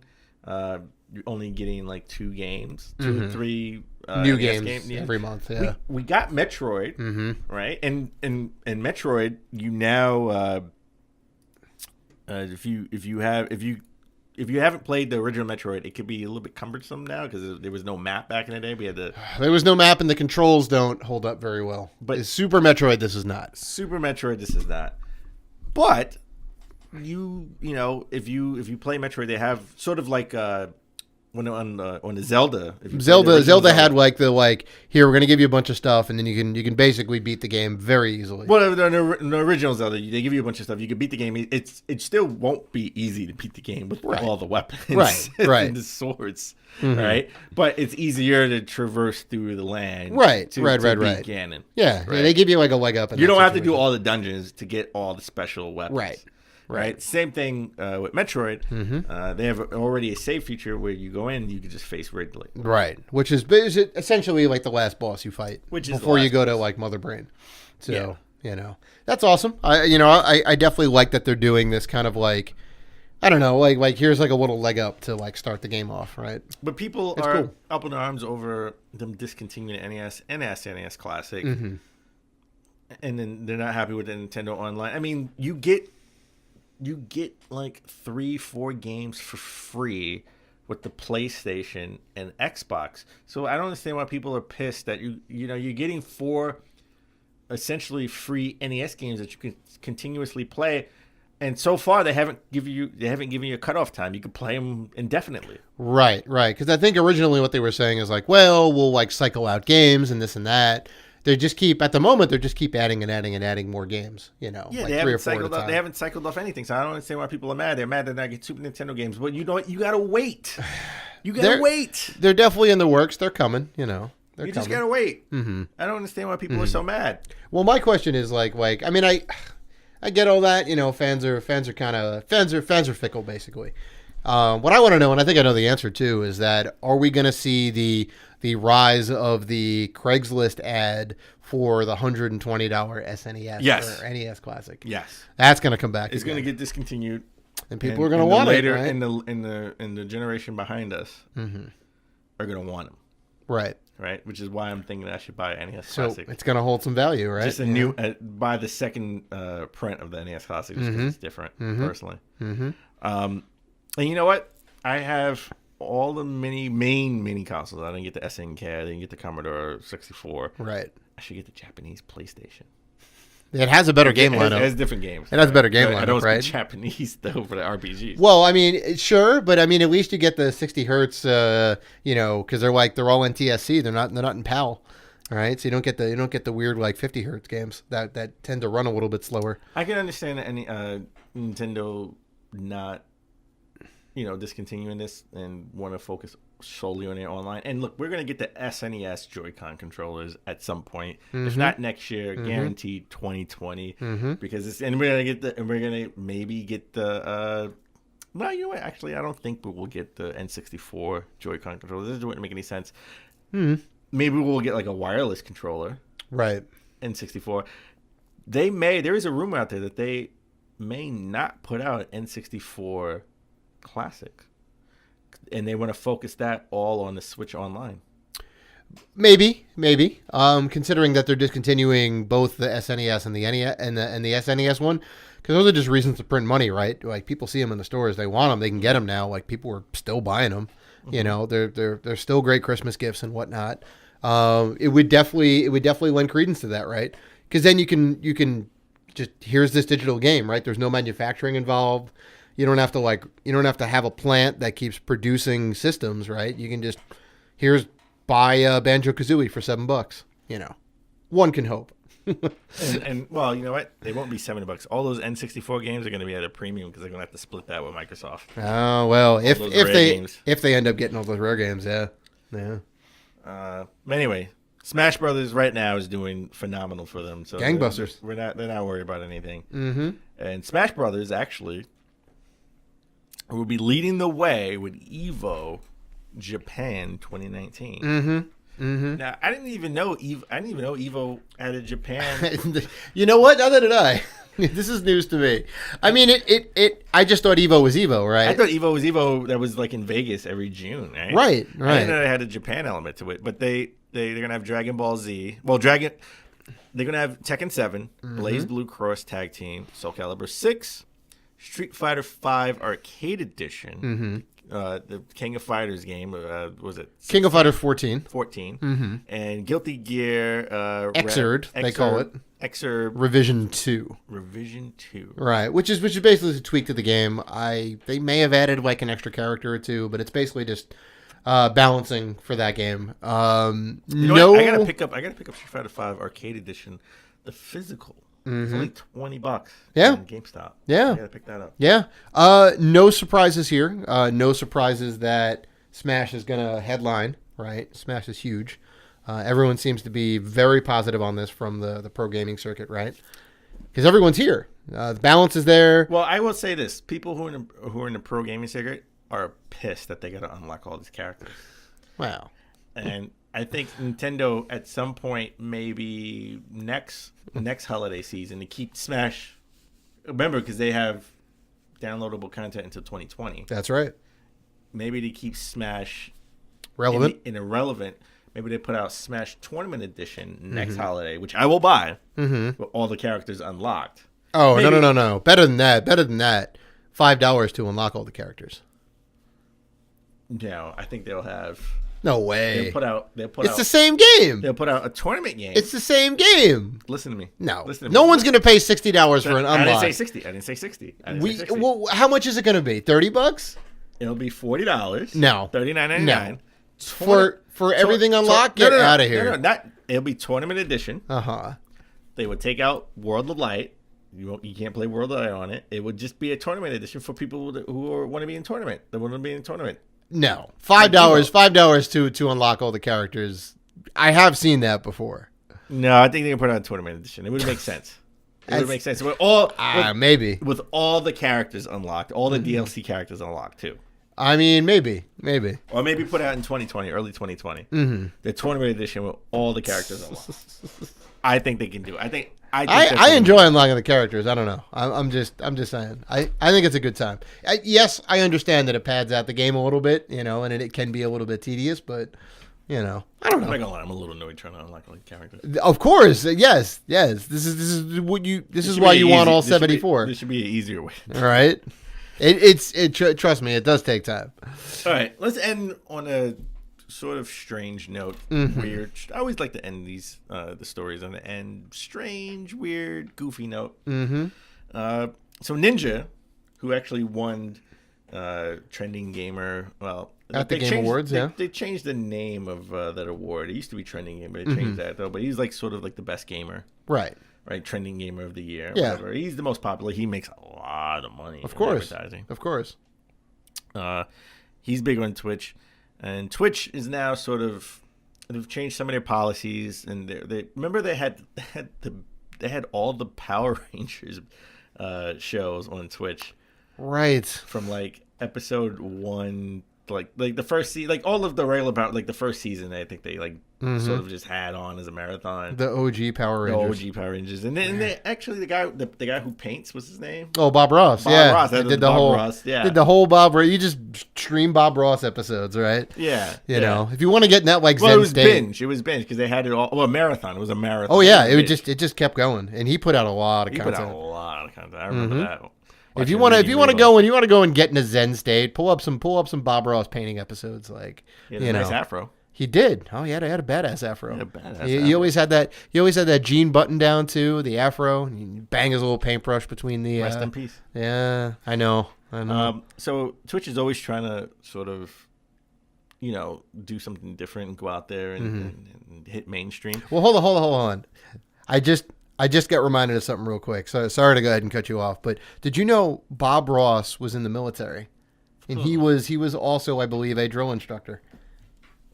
He was so soft-spoken. I can't imagine him being a drill instructor. That's exactly why, because he felt after the being in the military and all this and all that, like he just felt really horrible about himself and kind of did a complete 180, and which is why he started getting into painting and like doing the whole show and being like super zen about everything. Like I kid you not, Yeah. He was a drill instructor with Yeah, that afro? I believe Bob Ross. I know he was definitely in the military. I believe he was a drill instructor. And you basically just have to take orders from the next person in line who's higher up than you. And if you're trying to get all these grunts and peons into shape, you really got to get after them and break them down and then build them back up again. And it was a whole thing. Like after all that, he couldn't get behind it anymore, and thus he started doing painting. I'm mad you said peons. What grunts? You brought that back. You brought that. Privates. You brought that back. Peons. All right. That came from wrestling. Oh well, jobbers. There you go. Jobbers. That's a wrestling. That's a wrestling term. Yeah, 100%. So Twitch and the NFL sort of had they sort of came together. A partnership. Of as you will. sorts. Yeah. Where Ninja provided Twitch's live commentary for NFL Thursday night game. Those are words I never thought I would say. Ninja commentary on an NFL Thursday night game. Right. I mean, obviously this He guy must know football. Obviously, this guy can speak. He's like the #1 streamer right now, so he's obviously very entertaining. He's got an upbeat personality, right? He was co-announcing the Chargers and Chiefs game on a Thursday. Yeah. Right. Division rivals, so it's a big game, right? This was streaming on Twitch, you said, right? Yeah, it was a Twitch. It was a Twitch and NFL partnership. Right. So weird to say that. It's like hard to even come together, put that together. Have you? Did you watch the game at all? I did not watch the game. Okay, neither did I. Well, listen. It wasn't in our. Listen, the Giants suck, and nobody cares about the Jets. They're not winning the Super Bowl. Okay, they did somewhat well, and the Giants can't even suck. Giants have been doing good the last couple of games. That's the problem. They can't even suck properly. We're trying to get a draft pick. Eli, let's get a draft pick. You either want to go full tilt zero, unless you have chances. I don't want to go 5-11. Look! If we win every game from here on out, we could make the playoffs. We're not. We're in a horrible division, so. No, we're not going to make the playoffs. We're not going to win every other game. Mr. Negativity over here. Because they have to lose games, so we have to wait for them to lose games too. Right. And now we could be like on the cusp of the playoffs at like 7-9. Yeah. Right? We could not be get like a good draft pick. We could be like the Seahawks a couple years ago, and not get a good draft pick. Come on, we could go on and on about football. Let's stop. We could. Let's stop. So I don't know. We haven't seen this. It is a weird partnership. I think it's just. Well, you definitely had some thoughts about this, right? I just thought it was weird. I can't. Well, no, about Ninja. the whole Bob Kraft thing and all that, right? Because he's got Bob, he's got a stake in esports. Well, I understand why Twitch is doing it. Right. I don't understand why NFL would want to do it. Right. Well, I mean, it's a way to possibly get crossover appeal, right? For the hardcore gamers who say, well, like football. Well, I don't really care about football. It's not even about hardcore gamers. I give it to you this way. The younger generation, because remember, right now a lot of parents aren't letting their kids play football because they think it's too dangerous. Right. Oh, the injuries and whatnot. So they're not into it as much. Right. So maybe right now NFL is king. But will it be king in 15 years when the next generation is sort of in charge? Right. Right. So this could be a way for them to get towards a younger demographic. I think that's exactly by right. Streaming I think on exactly Twitch. right. Like, here's this guy that you know and love. Let's get, check him out on the NFL, right? We'll see how many numbers they hit with that and what their spike was from it. But I suspect not that much, I suspect not that much. All right. So let's get into the convo of the week. Game of the Year nominees 2018. Game of the Year. Now, we hashed this out. It took a while. A little bit. It took a while. We got 10 nominees. We both picked 5 out of a pool. Yep. Okay.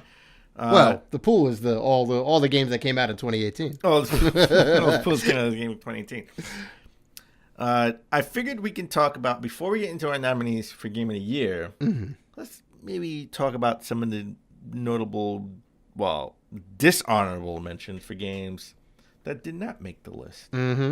Rest in peace. No, the games didn't die, but they weren't that good either. No, and they're probably not going to, their fan base is probably not going to last into 2019. So a game that came out recently, fairly recently, that no one seems to like is Fallout 76. Oh, God, universally panned. Bad reviews abound. Bethesda has been putting out patches regularly, I believe. Those patches like 40 gigs. That's like a game. And it's still not, and it's still not fixed to where it's in a decent playable state, right? So I don't think they're going to be able to recover from this, right? I ended up seeing this game. Bethesda will be able to recover from this, but Fallout won't. Well, no, Fallout 76 isn't going to be able to get the fans to come back. It's right? Fallout's going to go away for another decade. Right. I saw this game in GameStop marked down half price, $30. This game, and I still was like, that's $30 too much. This game, I would not pay that for this game. I wouldn't pay $10 for this game.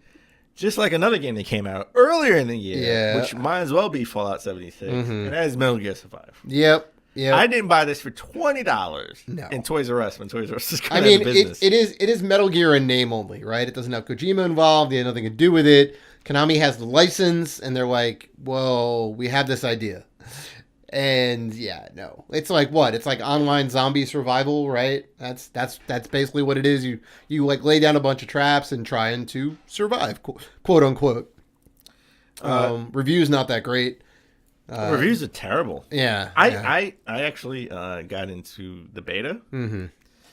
No idea what I was doing in the beta.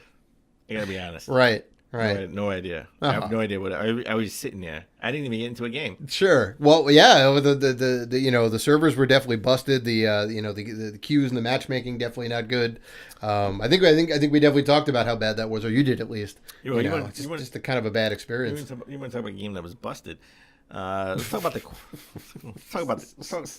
Quiet Man.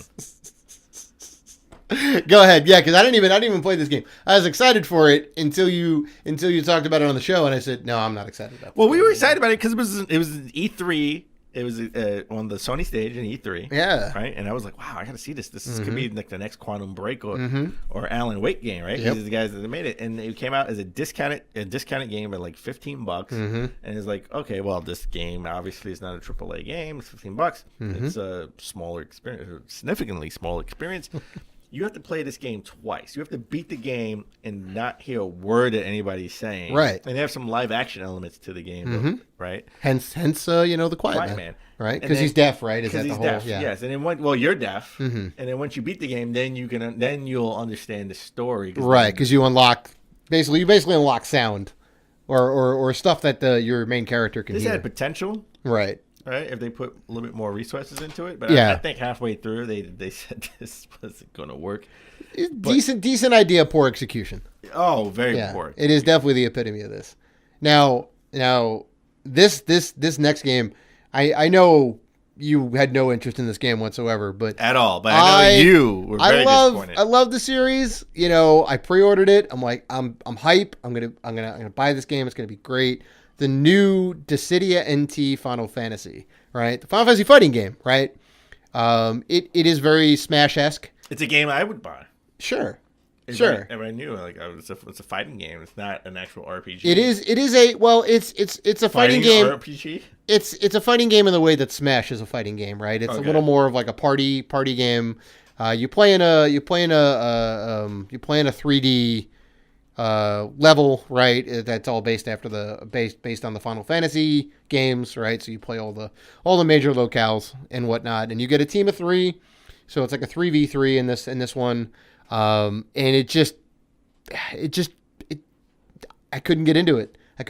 Nothing about the game would caught me beyond all the damn nostalgia, and that wasn't enough to keep me playing. I remember you bought this game because you were like, you want to buy. It was another game. I forgot because it came out earlier in the year. Oh yeah, it was another game you were looking to buy, but you're like, no, I'm buying the Final Fantasy game. Yeah, and yeah. You were so down on this game. I Yeah, just remember you being so down. Oh, I forget what the other game was, but I definitely made a poor choice in that case. Yeah, made a very poor choice.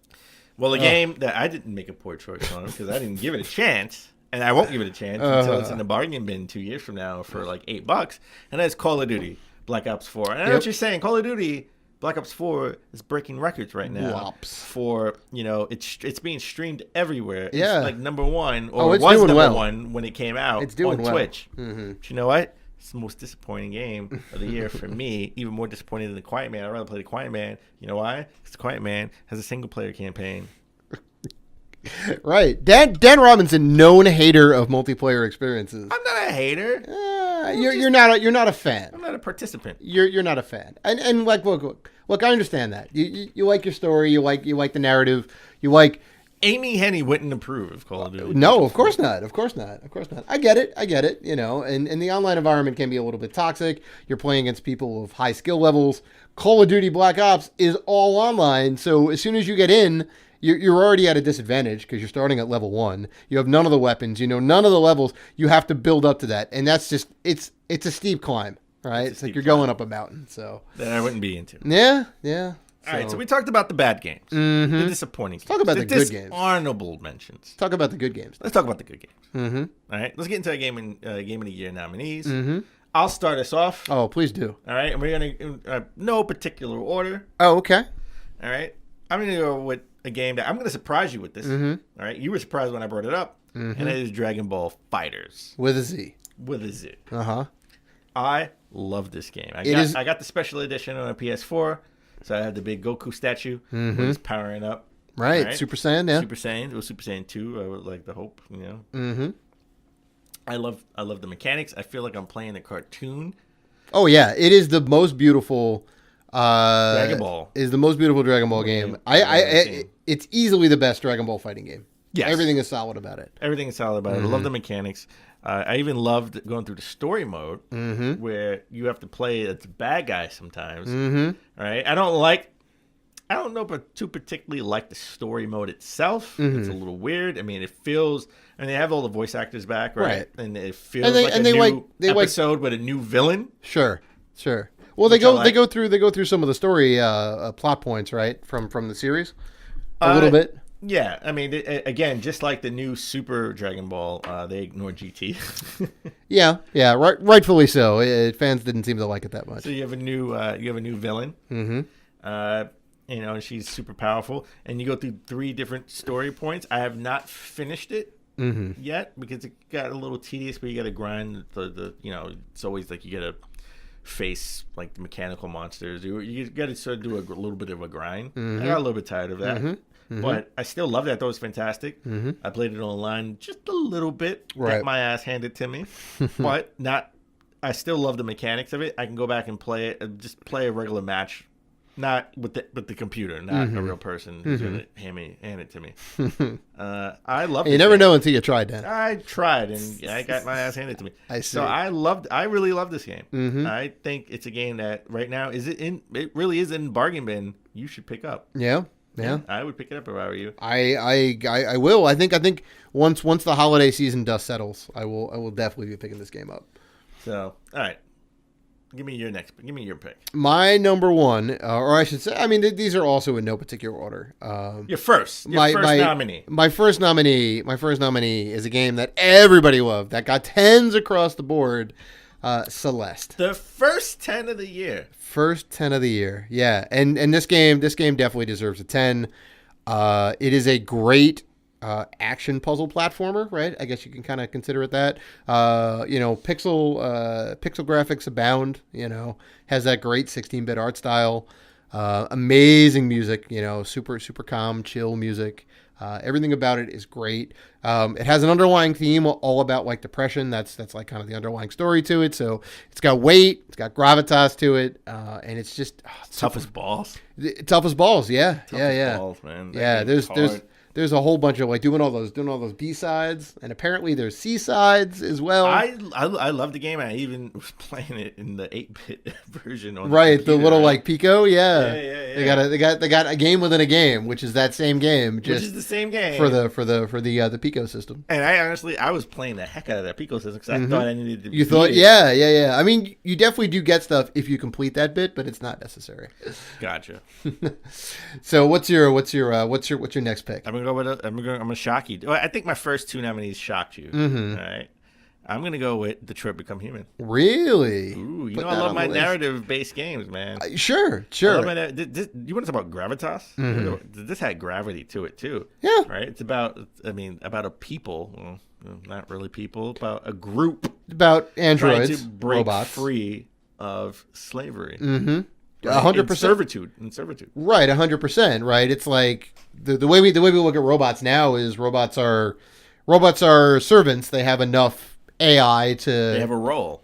They have enough AI to do things for us. They can't independently think yet, and that's what these are. These are androids that have free androids. Mm-hmm. Right. And I got to tell you, however you play the game, I mean.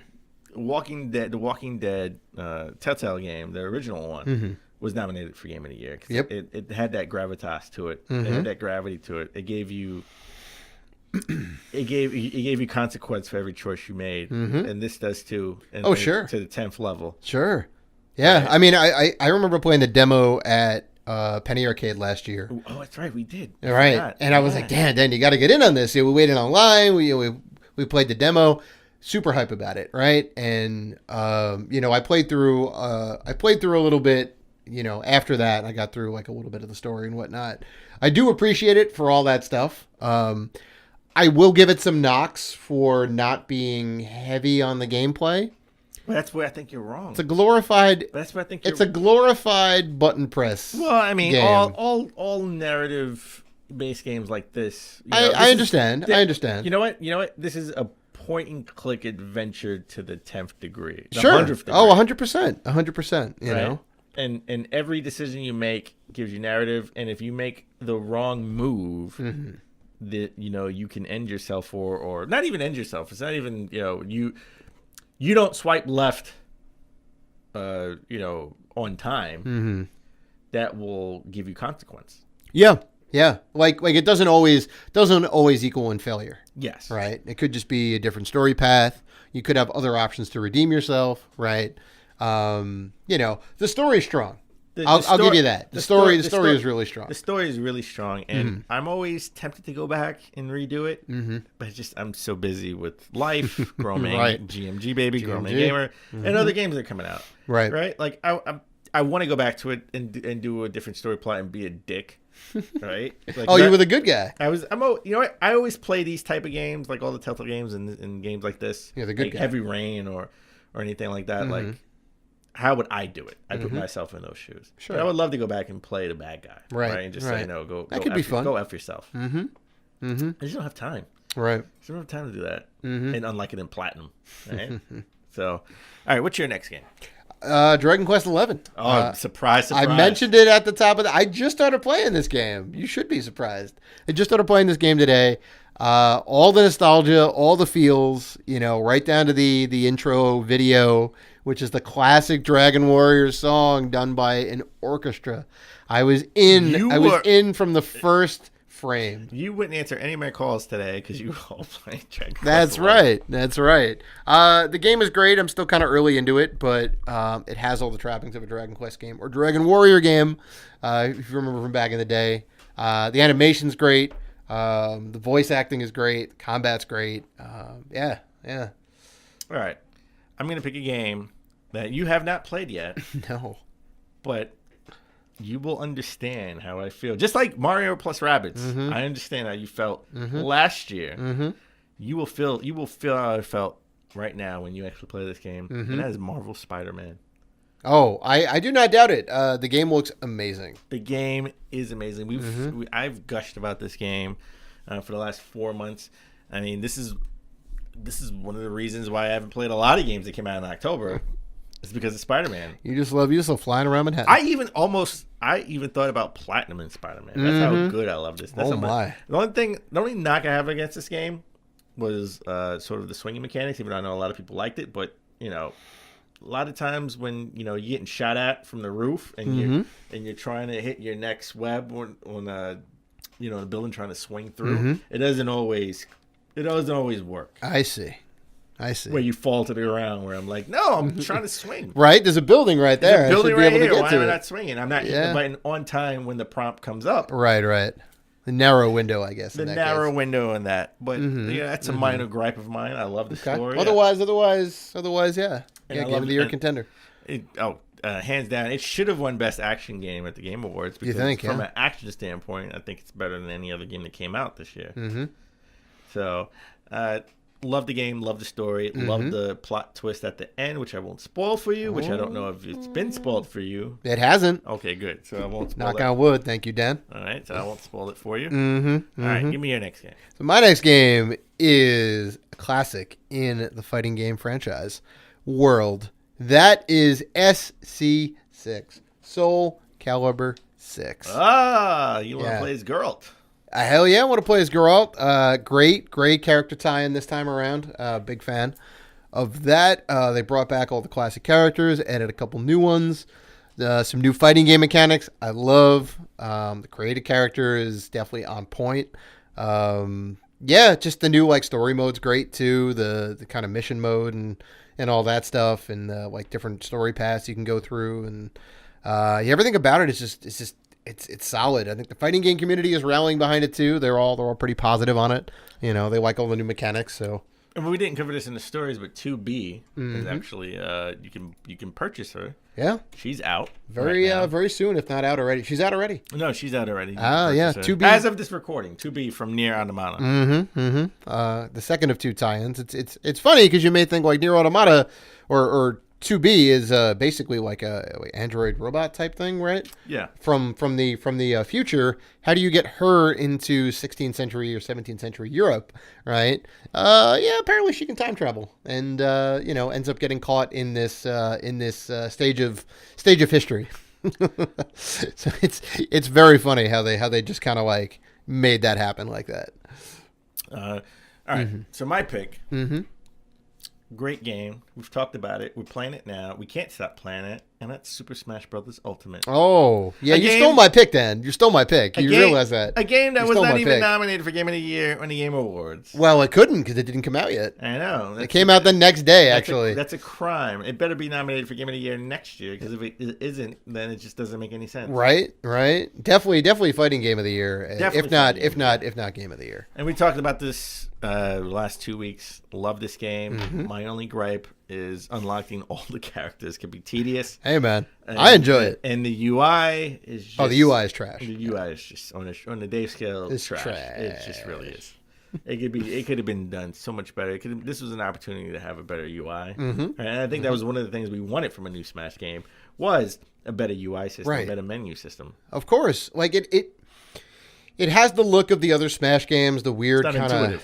No, it's definitely not intuitive at all. But I mean, the look is kind of that weird Art Deco-y primary color thing and whatnot, which is cool. But clean your damn menus up because we can't find shit and we don't know where to go to the training or how to unlock extra characters or where anything is. It's insane. Why is the online in the bottom right of that main menu and then the local multiplayer in a little weird side pull-out menu? It doesn't make any sense. Why do I have to go to the extras, right? And then see the little thing on that little icon on the right-hand side to fight fighters who beat me, that characters I couldn't unlock. That should be an actual thing. Yeah. It should have a little thing, re-challenge new fighters or something. It's some indication that's that. but it's still the game is still addictive. Oh yeah. Beyond all that, it's still amazing. It's fantastic. I'm learning the spirits and all that stuff, and the spirits have spirits, and spirits have spirits. Right? Yeah, you can put minor spirits in with the major spirits. Yeah. It's awesome. So I love that game. It's all good. It's all good. So since Dan stole my pick, I had to come up. I had to think a little bit about this, and then I said, "Oh, duh, Dead Cells." Hey, Philip. Dead Cells. Mewson? Philip Mewson. Yes. This game famous. Surrounded by controversy. Former IGN employee of the... Whose name won't be mentioned in 2019. Well, you just mentioned him now. I said 2019. All right. Philip Mewson, notorious plagiarist. Yeah. Notorious plagiarist. Still has not apologized for stealing other people's reviews and collecting them as his own. Hey, but he said... You're going to do great, guy. Yeah, right? You're going to do great, fella. I think you're going to do great things in the future. Beyond all the scandal, beyond all that, we both played this game at Penny Arcade, the last Penny Arcade Expo up in Boston last April. Game was fantastic then. Game still fantastic today. I love it.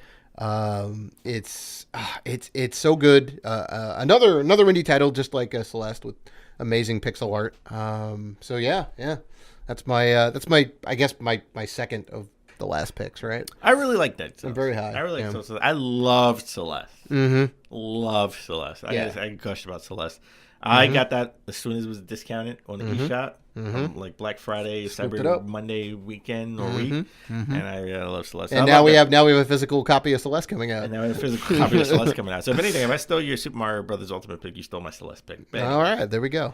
Trade for trade. All right, so let's get into before we get into our top two mentions, top two nominees. Let's get into our honorable mentions who didn't make the list. All right, a game that came out earlier in the year, and we both played co-op on. A Way Out. Love that game. I mean, we pretty much. It was super fun. It was super fun. Right? I got to say that. All right. I yelled at you. You yelled at me. We both died. We had to work together to beat it. You killed me so many times in that game. I'm sorry. You killed me. You tried to go rogue instead of working together. We're a team. Blame it all on me. Come on, it's now. your fault. Come on now. I saved you in the end. All right. Come on. I said you got to distract the guard. I'm trying to. Come on. I end up having to do the stealth missions for you. Yeah, well, you're the stealth guy. Come on. It's a legitimate game mechanic. Get with it. It's 2018.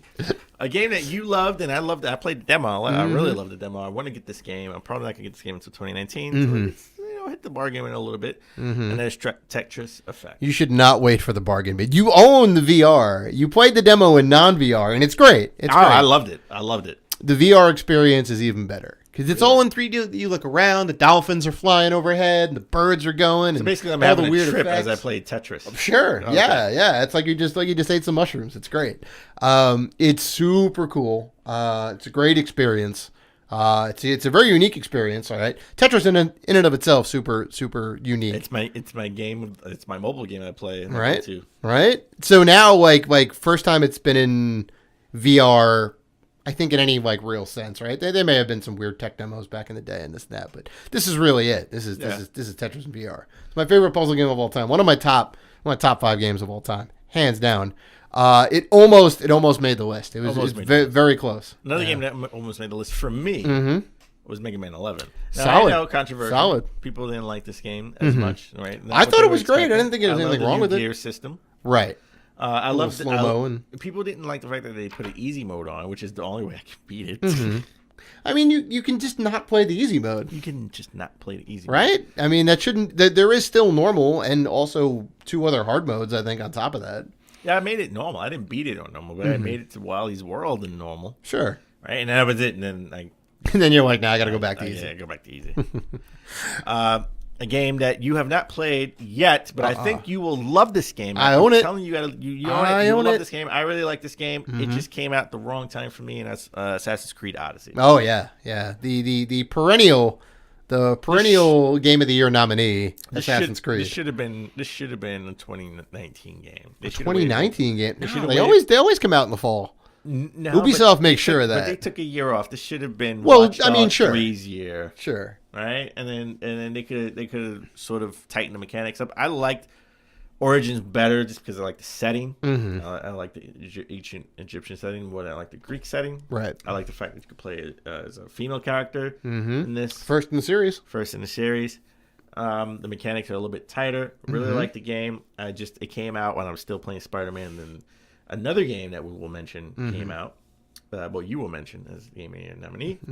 But until we get to, let's get into my last honorable mention.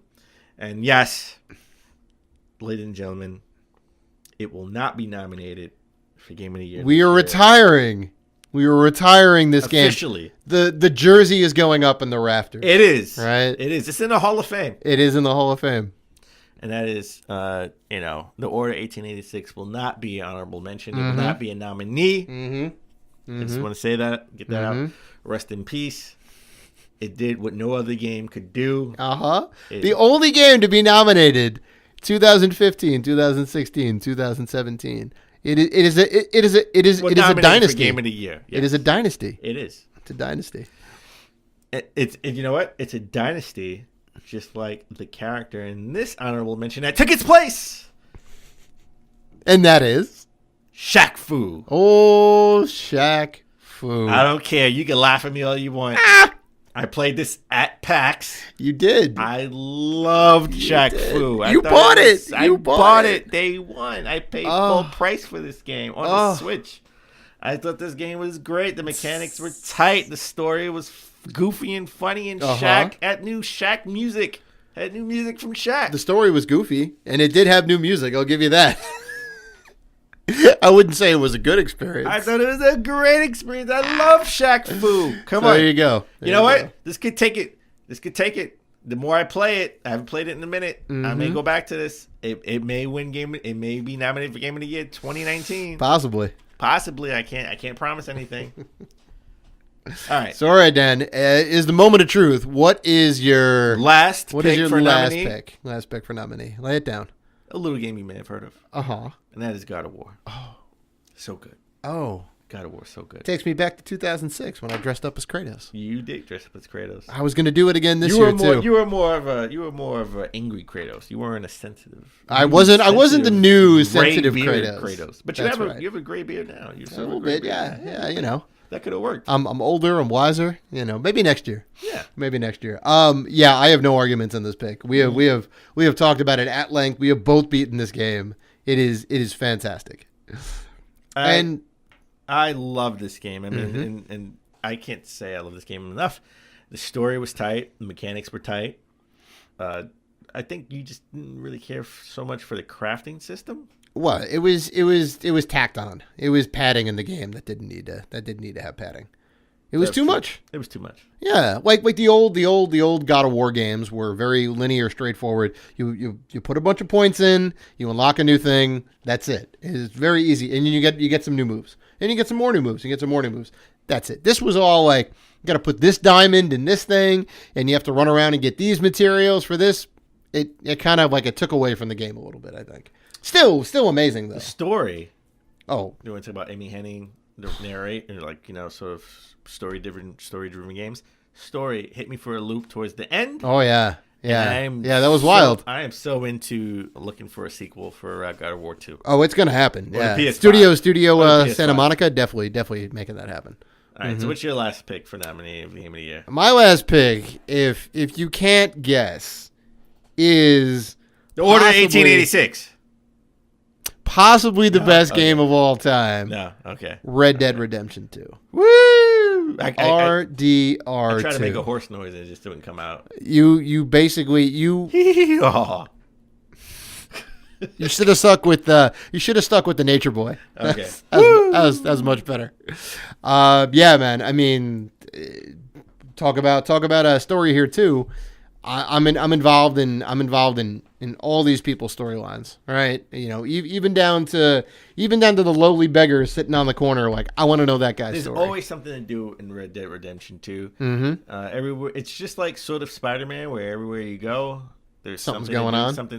Right. And everyone hates the slow pace of the game, but it brings you into the atmosphere, brings you Right. into the world. Well, it's the Wild West. Things The were a lot Wild slower back West. then, you But know? I love the attention to detail to where, you got to clean your gun. You got to shave. You got to have maintenance. That's right. You got to feed That's your horse. right. You got to pet your horse. Right, and it affects the game too, right? You know, if you haven't taken a bath and you're dirty and whatnot, like it kind You of smell. yeah, you smell a little bit. I think you run a little bit slower, and this like it affects your vitals when you're aiming and whatnot. Like you got to maintain. I had a guy, I helped a guy out, like a random encounter out earlier in the game, right?